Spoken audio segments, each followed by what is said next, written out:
we have spent so much time automating everything and building scalable systems. And in tech, especially, because we all thought that gravy train was never going to stop. We were always going to have a hungry market needing new people. And we've gotten a bit of a wake-up call. Yeah. There's a lot of layoffs, a lot of downsizing, not due to AI. I will insist that we're not there yet. We're not replacing jobs with AI yet. And so I see a return to the human. You can scroll the hamster wheel of LinkedIn opinion machine. Yeah. You will see very angry candidates just ready with their pitchforks. They're very angry, rightfully so, because this is a daunting market. And recruiters, I think, need to get off the scale wagon and the automation wagon and figure out how to use the systems we've built to be more humane and focus on the human. Yeah. And we read resumes, right? Like, it may not be perfectly aligned with exactly the exact words that we're looking for. We may need to open our mind to see the fact that these candidates can do the job we're hiring for, and try to make that happen a little more than we do. Right. We got really picky for a long time, and I don't think we need to be as picky, honestly. Yeah, so it's instant gratification versus long-term gratification, but making sure there's a human behind it if there is some sort of tech or AI involved, so that it makes things a lot more, let's say, concrete, and the deliverables are more authentic. That's what I believe that you're saying. So how is that, those certain trends when it comes to tech and, AI impacted your business and your growth? Well, I have to be conversant with the tool.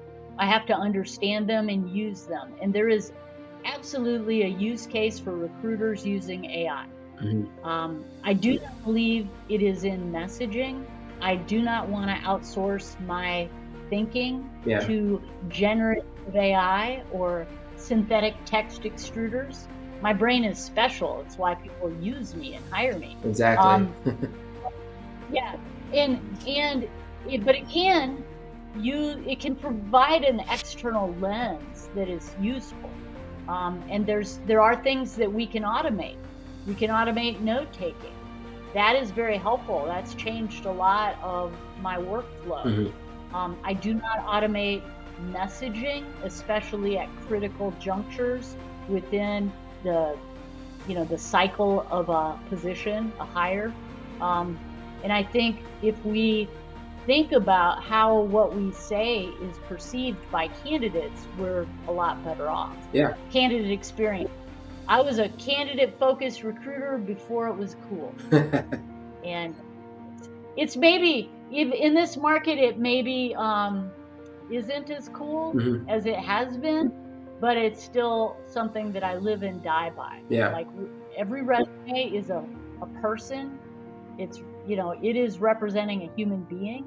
In every job description, there's people involved. And usually we can flatten job descriptions and we can think it's just what's on this page that we're hiring for. But really, there's like a 3-dimensional problem set that we need to decode and understand. And it's about making the people in the company more successful. And if we keep that in mind, we do a better job of recruiting in a 3-dimensional way. So what's working well for you right now, and what's been frustrating? Business development is tough. I mean, companies, money is expensive. Growth is often, we've kicked that can down the block a bit. We're trying to do more with less, but we've been doing that for a few cycles now. And I honestly don't know any company that is overstaffed. I know a lot of companies that might say they're overstaffed, but most of their staff is doing 1.3 jobs. So it's tough because hiring's slow. And especially in tech or professional services, the layoffs keep coming and it's painful. So navigating that kind of landscape is daunting. It takes grit and determination, and it takes a mental practice to stay positive and open so I can maximize on whatever opportunities I'm able to uncover. And I'm lucky because I have a good network, I've got a good reputation, Hmm. and right now I've got jobs I can fill. So, yay. Yeah. But I need more. We all need more. I don't know any recruiters that have like too many jobs because it's very uncertain right now. I would say, which metrics are you most focused on improving? My outbound business development activity, Hmm. uh, a lot more in-person meetings, both organized networking meetings, professional association meetings, just getting out and shaking hands and talking to companies, but also leveraging my network, we have so much information available for business development. We've got LinkedIn. It's very helpful in keeping track of people with whom we've ships that have passed in the night, or relationships that we have to reinvigorate. Contact information, we're just awash in contact information. Some of it's really good and some of it's not. So it's using that effectively, lots of outbound contacts. Once I get book meetings or visits with people, usually jobs come from that. So it's really that top of the funnel activity I'm focused on. Where do you see yourself 6 or 12 months from now in regards to recruits? Well, I'm going to really grow the amount of business that I'm working. Hmm. One priority is more contract or staffing work, consulting work. I usually run 50-50 in direct hire placements as well as contracting, but this year I haven't had as much consulting work, so I'd like to beef that up more. But also just general volume.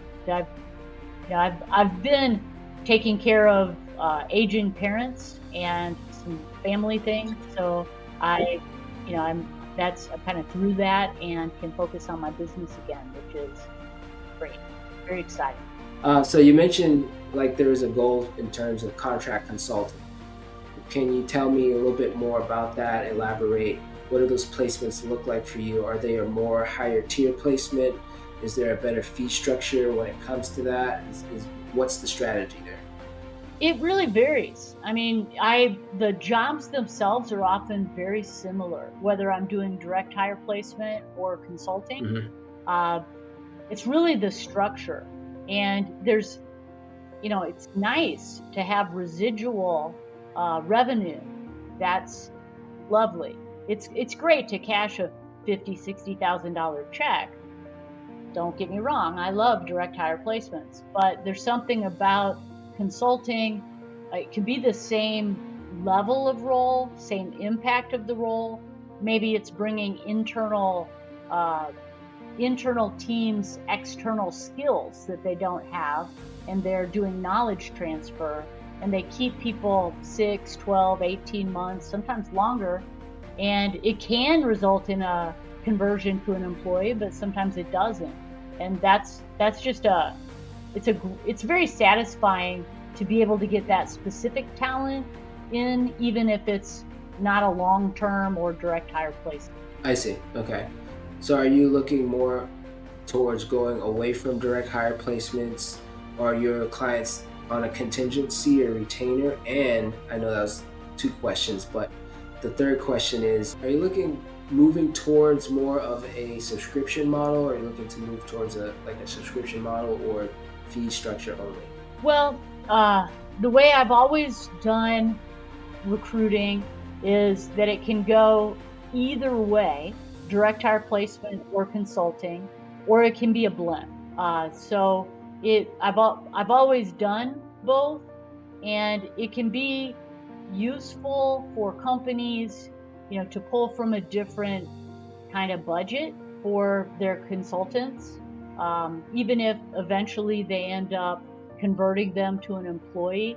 It can be, it's a little easier to pay a fee over time than it is all in one bucket, hitting one report. Mm-hmm. So it's not as much a deviation than just I've done recently so many direct hire placements. I kind of miss the general vibe and type of recruiting. I always want to have both operating on my desk in my business. And it's been a bit since I've had consultants. I see. Okay. Awesome. Yeah. So what's are you looking to roll this out now, or is it something that you're currently working on, or is it a goal for 2026 first quarter?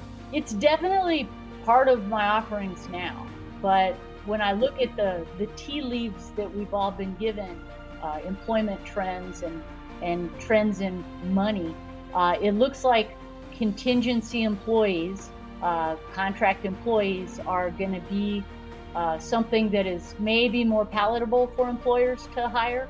So it's definitely something that's a priority for me to, explore with any of the conversations that I have. And honestly, sometimes I forget. Yeah. That's not smart. They may come to me and say, we're looking to hire a person, and for this job, it's a direct hire role. And I don't always bring up the fact that they could be a contract to hire, or just a contractor until they find another person. So it's just keeping that in my mind so that I remember to make it top of mind for my clients. Okay. Yeah, definitely. And if there was one thing in your business that was holding you back right now, what would that thing be to help you move forward? Probably leveraging tools and the automation where it's appropriate, so that I could improve the number of quality conversations that I have with people. And that could be applied both on the business development side, but also the recruiting side. Although I hesitate to recruit with bulk email or mass messaging, I find the personal touch, pixels of persuasion, more effective on candidates.